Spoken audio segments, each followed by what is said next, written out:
વેરાવળમાં ગેરકાયદેસર ચાલતી શાળા પર શિક્ષણ વિભાગની ઘૂસ. શિક્ષણ વિભાગ દ્વારા પોલીસ બંદોબસ્ત સાથે શાળાને સીલ માર્યું હતું. પ્રભાસ પાટણના ગુલાબનગરમાં કાર્યવાહી. સનરાઈઝ પ્રાથમિક શાળા નામની આ શાળાને લગાવ્યું હતું સીલ.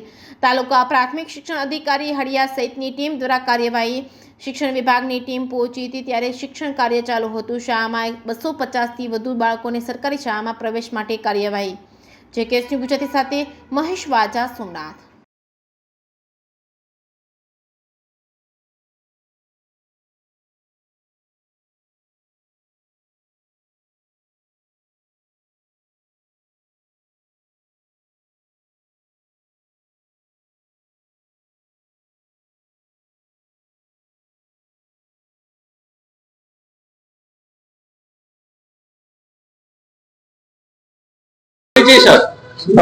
મારું નામ છે HR અડિયા, તાલુકા પ્રાથમિક શિક્ષણ અધિકારી વેરાવળ છું.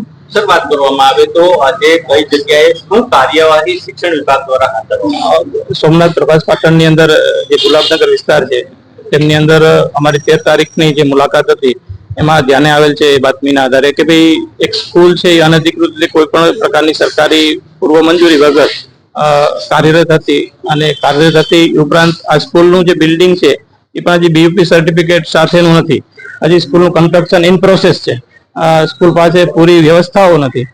તેમ છતાં કોઈ મંડળે આ શાળા સનરાઈઝ નામના નેજા હેઠળ ચાલુ કરેલી છે.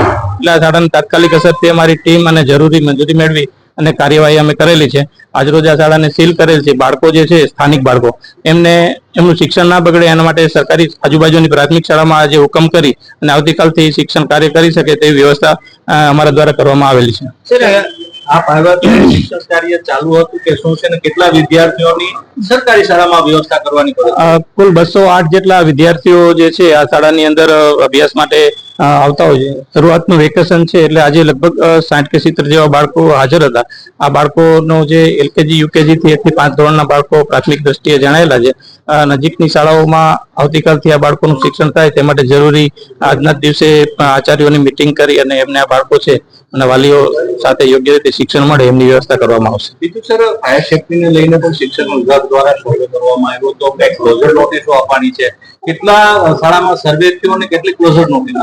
કુલ 113 સરકારી પ્રાથમિક શાળાઓની અંદર અને 99 જેટલી પ્રાઇવેટ શાળાઓની અંદર અમે 21 જેટલી ટીમો બનાવી અને સર્વે કરાવેલો હતો. જે સ્કૂલોમાં ફાયર સેફ્ટી બાબતે પૂર્તતા કરવાની હતી તે માટે ફાયર ઓફિસરને જરૂરી પત્ર વ્યવહાર કરી અને સ્કૂલોને 7 જેટલી સ્કૂલોને ક્લોઝર નોટિસ આપવામાં આવી હતી અને આ સ્કૂલોએ પોતાનું કામ છે એ લગભગ 13 તારીખ સુધીમાં પૂરું કરી દીધું છે.